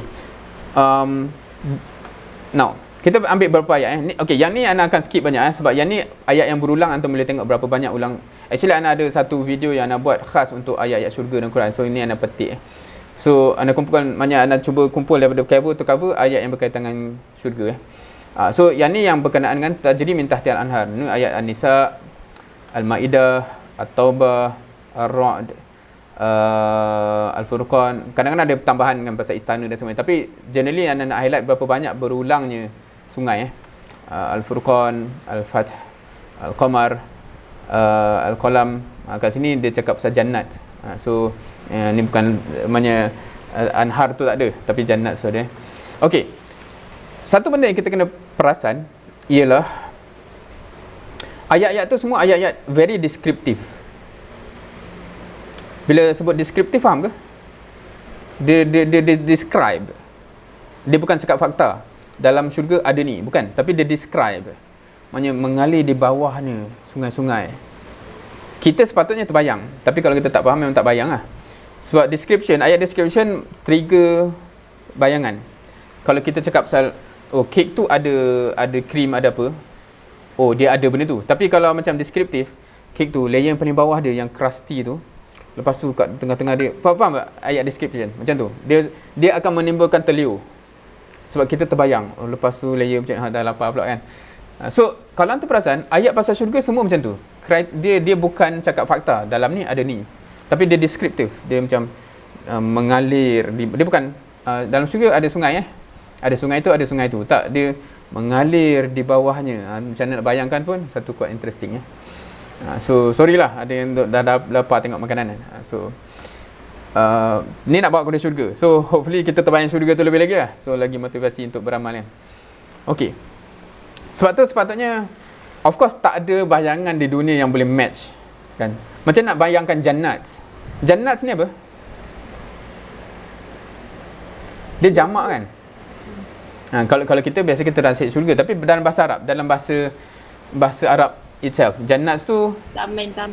taman kan. Kalau taman-taman macam mana nak bayang? Sebab kalau kita terbayang taman, kita terbayang satu taman kan. Kalau taman-taman Luas kot. untuk bayang macam mana? Luas Tapi dia Taman-taman. banyak kan? Taman-taman. Taman-taman tu luas bukan banyak. Itu pun satu kita dah susah nak bayang. Banyak dengan luas lah kot. Lepas tu tajri min tahtihal anhar. Siapa boleh bayang? Bukan, kalau kita cakap, kalau anda cakap macam ni, taman yang mengalir di tengah-tengahnya sungai. Boleh bayang? Maknanya kita terbayang satu taman yang ada satu sungai. Kalau ni taman-taman yang tahtiha, di bawahnya sungai-sungai, banyak pula sungai tu. Siapa boleh bayang? Allah. Kan? So of course kat dunia tak ada ni kan. Ni satu sungai kata boleh kan. Tu pun dah cukup cantik kan.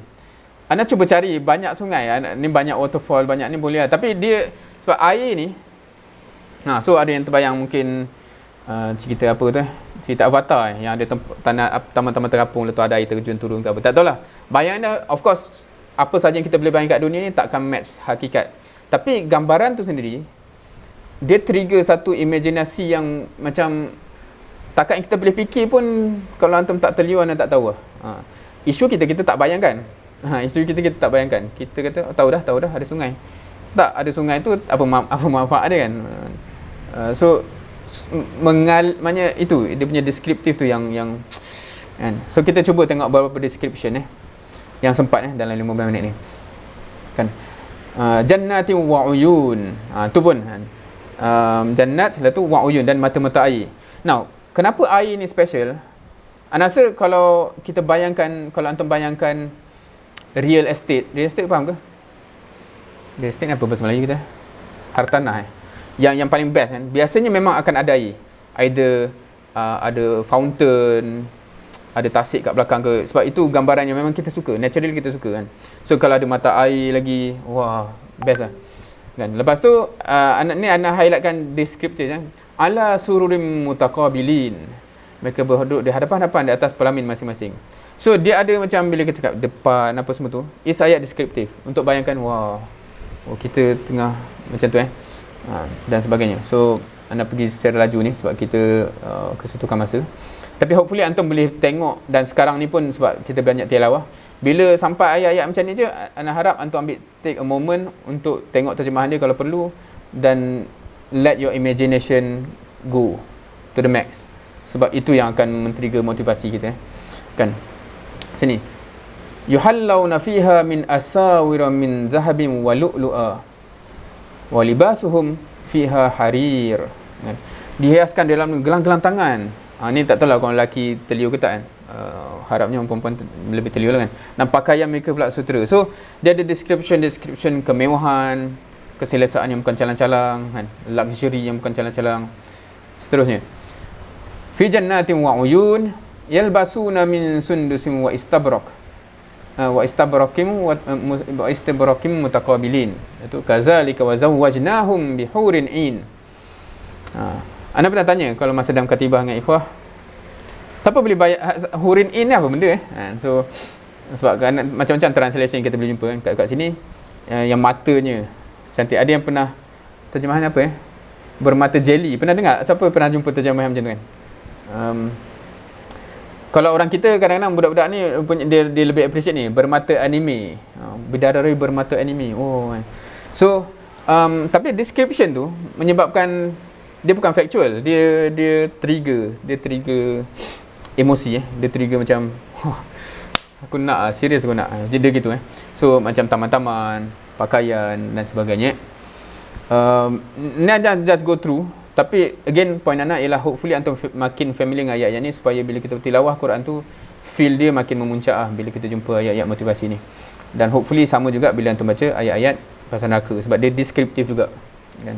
Jenis azab tu deskriptif juga So dekat sini ada taman-taman, kebun-kebun, ada yang tadi antum cakap buah-buahan, anggur. Lepas tu perawan-perawan kawa'iba atroba. So yang ni quite interesting. Kalau translation kat sini dia sebut perawan yang sebaya umurnya. Tapi kalau antum baca translation English ataupun translation Indonesia Hamka rasanya, description dia lagi segan nak dibaca lah, tapi dia lagi deskriptif. Yang yang kalau lelaki tu dia menaikkan keinginan tu lah. So kalau kita baca ayat-ayat ni dan kita faham benda-benda tu, dia macam ni dia macam soalannya macam kau ni tertarik kat dunia ke sedangkan dah terbayang macam ni kat syurga kan. Dia ada efek begitu. Okey, contoh lain. Anak yang ni sebab kita dah faham point dia, anak akan pergi laju-laju je. Hopefully insya-Allah antum either antum boleh pergi tengok video yang khas cerita semua ayat-ayat ni dalam ayat syurga dalam Quran, ataupun antum sendiri dalam tilawah tu antum akan makin notice benda ni. Ni pelamin, mereka diminum air khitamuhu misk. Yang ni pun kalau baca tafsir ni pun ini pun another level of luxury. Maksudnya susah nak diceritakan apa impact benda ni bila kita baca dalam masa yang singkat. So yang ni kena ada sesi tafsir lain lah. Kalau antum nak bila baca ni lepas ni dia jadi macam apatah lagi bila dibaca oleh sahabat di padang pasir. Benda ni beyond maknanya itu. Seterusnya fiha ainun jariyah. Dalam tu ada mata air, ada pelamin dan sebagainya, bantal-bantal yang teratur. So again, apa yang nak highlight ialah kalau antum perasan dia bukan factual, dia deskriptif. Benda tu terbentang, teratur, benda tu So dia mau jawabkan imaginasi kita membina satu bayangan.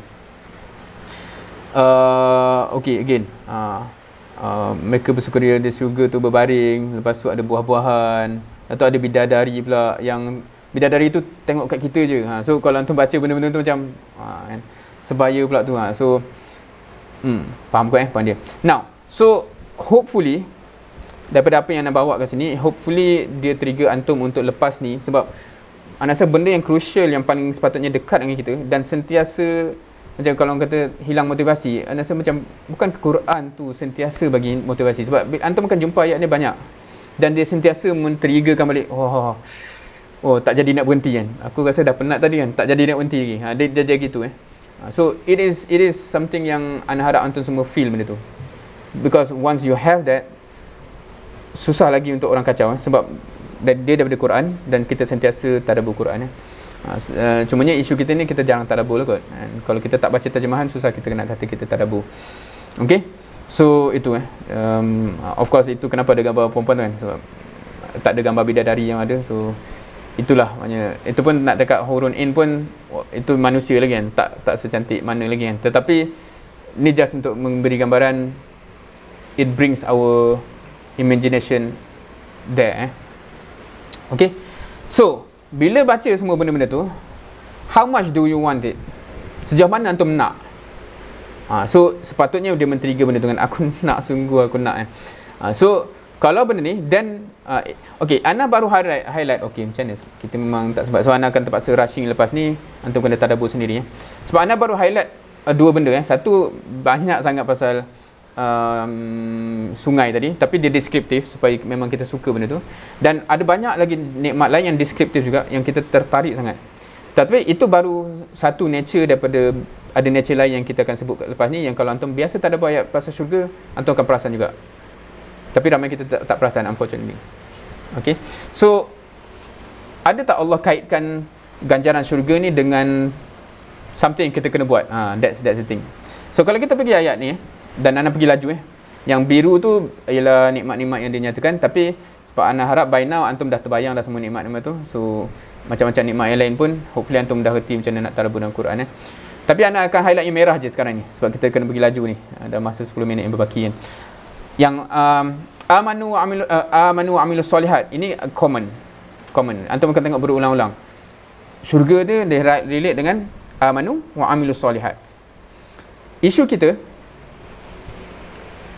budak muslih ke sebagainya, kadang-kadang kita ilmu tu banyak, tapi adakah match dengan amilus solihat tu? Kat situ yang berguna. Dan antum akan perasan amilus, balik-balik ayat Quran ni dia cakap pasal bukan masuklah syurga sebab ilmu kau banyak, tak ada.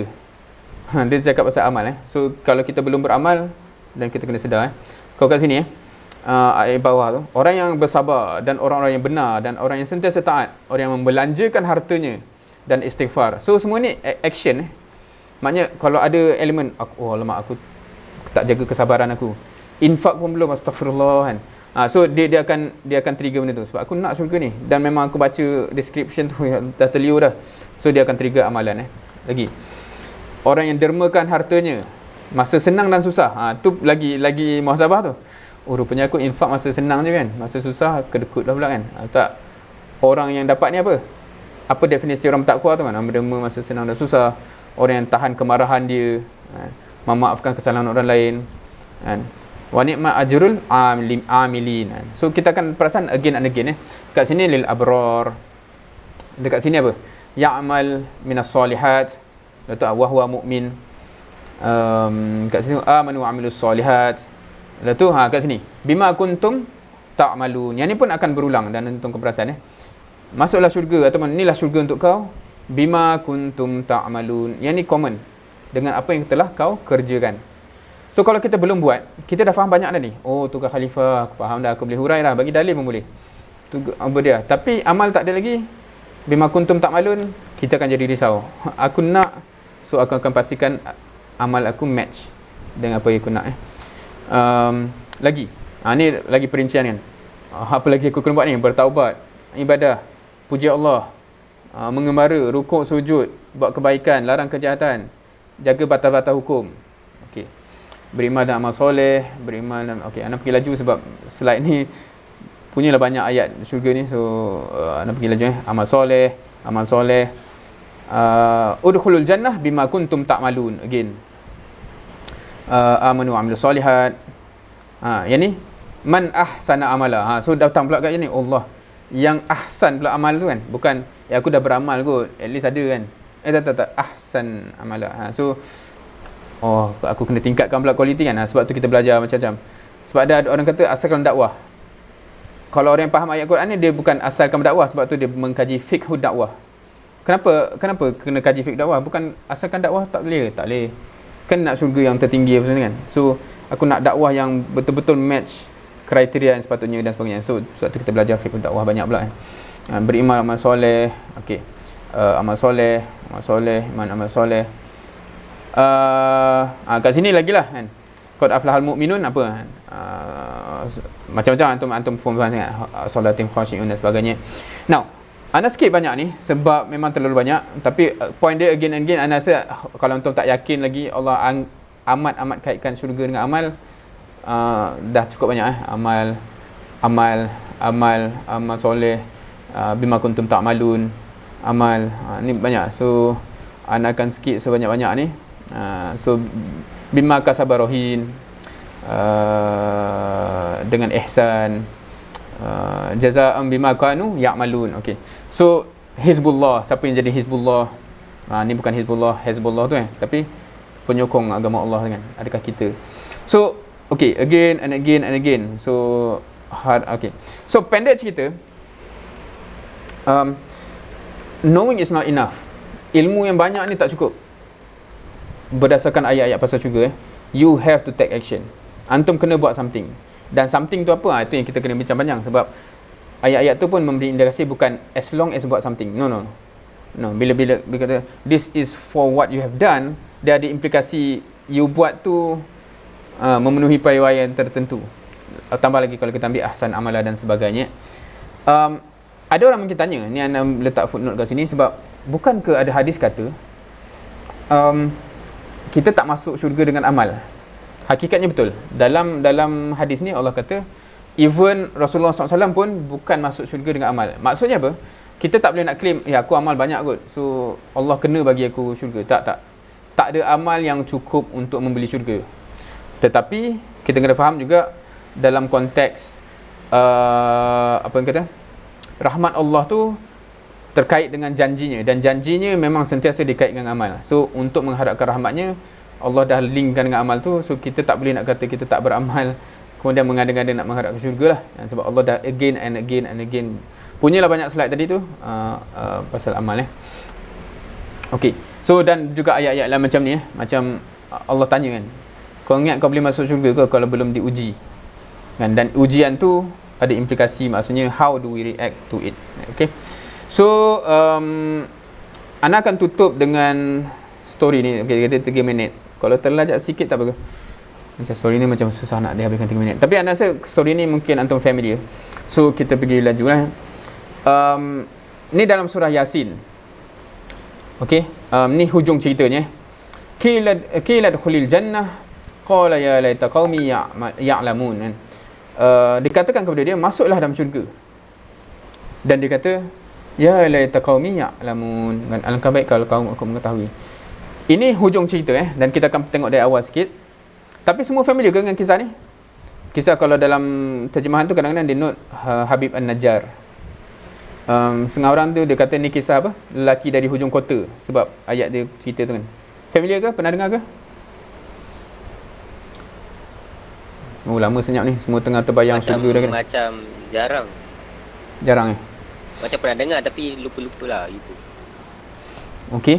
So ini satu kisah yang antara kisah sebab sepatutnya kita tadabbur semua Quran macam anda cakap tadi. Tapi bila kita sampai kat sini sebab dia ada satu rentetan episod kisah yang sepatutnya harapnya cukup mengesani kita kalau kita pergi mula dari situ. A'udzubillahi minasyaitonirrajim. Wadrib lahum masalan ashabal qaryah iz ja'ahal mursalun. So anda pendek cerita je lah. Maknanya bawalah satu kisah yang mana ada satu qaryah tu yang kami hantar mursal rasul para rasul. Iz arsalna ilaihi musnain fakazzabuhuma. Dah datang 2 rasul kepada dia orang ni. Dia dustakan juga. Fa'azzazna bisalisin. Kami kuatkan yang ketiga. Kan? Faqalu inna ilaikum mursalun. Maknanya dah 3 rasul sampai kepada kaum ni. Qalu ma antum illa basyarum misluna. So yang merah ni kata-kata orang yang kufur tu Kan? Maknanya tak adalah korang ni manusia biasa je kan. Wa ma anzalar rahman min syai'. Tak ada, Tuhan tak hantar siapa-siapa kan. In antum illa takzibun. Korang ni bohong lah. Kan? Qalu rabbuna ya'lamu inna ilaikum lamursalun. Ni rasul tu jawab balik tak apa, Allah tahulah kita ni rasul. Wa ma alaina illal balagul mubin. Tugas kami tidak lain hanya untuk balagul mubin kan. Okey, semua faham So itu background dia. Qalu inna tatayyarna bikum la illam tantahu lanarjumannakum wa la yamassannakum minna azabun alim. Ni dia dah sampai climax climax cerita dia. Oh kau ni nak sungguh first dia kata malang sungguh kita ni kan. Tak tahulah bahasa kita macam ni. Korang ni lah sebab nanya apa macam ni nak bahasa kita macam itulah dan la illam tantahu lanarjumannakum. Kalau kau tak berhenti lah kita akan kejam kau kan. Wa yamassannakum min azabun alim. Dan kau rasalah ada azab nanti kalau kau tak berhenti berdakwah ni basically. Qalu ta'irukum ma'akum a in zukirtum bal antum qaumun musrifun. Okey, so itu respon Nabi. Tapi senang cerita Nabi tu terus berdakwah Kalau kita bayang kita tengok movie dia dah sampai climax dah sampai orang tu dah ancam bunuh. Kalau kau tak berhenti aku kejam ni dan kau rasalah azab ni. So waja'a min aqsal madinati rajulun yas'a kan. Tiba-tiba datang seorang. Kita tak tahu siapa rajulun ni. Tak tahu siapa, tak tahu background, tapi yang kita tahu dia itu je cerita dia. Dari hujung kota dia datang. Yas'a, tergesa-gesa. Qala ya qaumi tabi'ul mursalin. Dia cakap kat kaum, wahai kaumku, ikutlah rasul-rasul ni. Ittabi'u man la yas'alukum ajran wa hum muhtadun. Ikutlah dia orang bukan minta upah apa benda pun. Dia bukan minta apa benda kan. Dia bawa benda dan orang baik pula tu. So ni mafhum ni kalau nak ringkaskan cerita. Okey, kat sini ayat-ayat ni ayat-ayat dia kaedah dakwah dia. So anda akan skip kat sini sebab dia menggunakan cakap ajuk dan reasoning dia untuk kenapa kaum tu patut dengar dakwah So dia dah berdakwah kat sini. Lepas tu tiba-tiba di tengah-tengah dakwah tu qila dukhulil jannah qala ya laita qaumi ya'lamun bima ghafara li rabbi wa ja'alani minal mukramin. Tiba-tiba kalau boleh bayang tengok movie tak? Orang ni dah ancam bunuh Rasul, awal Rasul datang, didustakan sampai dia ancam kau berhenti dakwah. Tiba-tiba ada orang lelaki datang tergesa-gesa dan dia pun bagi hujah-hujah dia. Ikutlah dia orang ni kan. Dia bukan minta upah, baik-baik pula orang tu kan. Dan ada hujah-hujah yang nak skip tadi. Tiba-tiba episod tu digelap sekejap, tiba-tiba dengar suara, masuklah dalam syurga. Maknanya tiba-tiba laki tadi yang kita tahu cerita dia hanya itu, tiba-tiba masuk syurga dan dia kata apa? Ya laita qaumi ya'lamun. Oh baiknya kalau kaum aku tahu.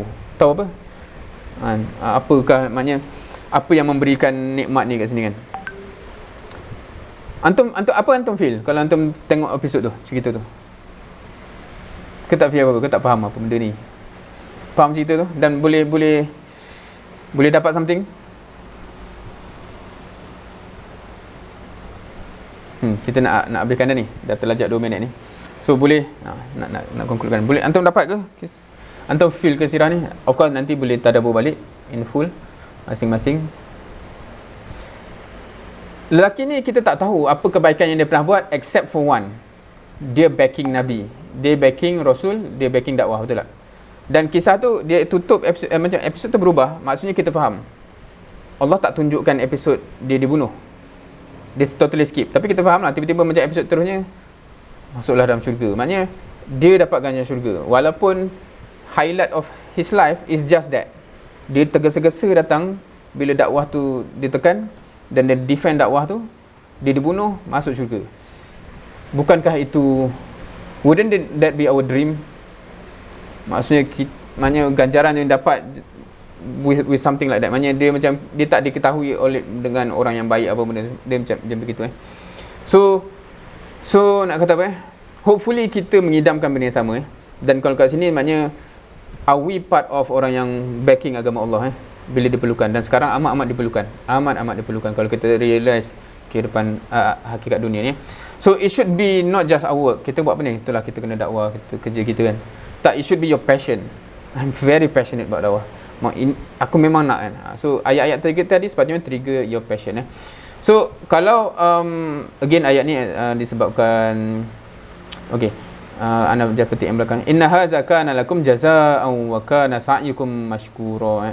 So itulah pemberian, maknanya nikmat-nikmat tadi tu sebagai balasan atas amal usaha kamu, bima sa'yukum mashkura, dan yang Allah syukuri So again kita kena beramal, dan hopefully dakwah tu part of yang kalau kita faham cerita-cerita tadi tu integral. Dan of course cerita macam mana dakwah tu jadi penting sangat dalam amalan ni kita belum sampai cerita, yang kita akan sambung esok tetapi at least kita dah rasa macam aku nak buat something ni, so apa yang betul buat, so kita dah dapat dalam mood itu so again ayat yang cakap pasal udkhulul jannah bima kuntum ta'malun, dan falyamalil amilun, maka beramallah orang yang memang sungguh-sungguh amalan dia. Hopefully kita tergolong dalam kategori itu So again and again kita tahu banyak benda, kita pernah dengar banyak daurah, kita pernah banyak pengisian. It's not enough. We have to take a certain action. Dan itu titik mula kita kepada slot-slot esok, lusa, minggu depan. So action apa? Dan kenapa action tu? Right? So again balik kepada persoalan awal kita tadi, apa yang perlu kita selesaikan sebelum kita dijemput oleh malaikat maut ataupun ajal? Hopefully amalan dah ada. Dan again kita pun tahu bekalan amal kan. Cumanya amal apa tu kita belum habis bincang di sebalik tugas ni. Dua tugas yang kita dah highlight, kita dah yakin tadi kita kata, dan hopefully kita dah makin passionate. Aku serius aku nak buat amalan ni, nak laksanakan tugas ni. So amalan apakah yang terkandung dalam tugas tu? Konteks ni kita dah clear, tapi apa actually nak buat? So aku nak buat apa ni? Aku tak sabar nak buat ni kan. So nak buat apa itu yang kita akan bincangkan dalam slot seterusnya mulai esok, rasa insya-Allah esok pagi. Contohnya kan, kena buat dakwah ke? Kenapa exactly? Betul ke hujah awak ni kan? Ke awak just nak suruh kita orang ikut awak je kan? Tarbiyah, mana pula datang tarbiyah ni? Perlu ke? Kat mana datangnya dalam konteks yang semua-semua tadi? Betul ke kena tarbiyah untuk laksanakan tanggungjawab aku ni kan? Usrah, lagilah. Kat mana pula datang usrah ni pula tiba-tiba je kan? Allah tak ada pun dekat dalam Quran dah semua. Macam kat mana dia fit dalam the whole picture of us fulfilling our purpose insya-Allah. Dan hopefully semua apa yang kita buat ni akan lead kepada insya-Allah kita akan sama-sama di syurga nanti insya-Allah, mengimbau kembali kenangan-kenangan kita beramal insya-Allah.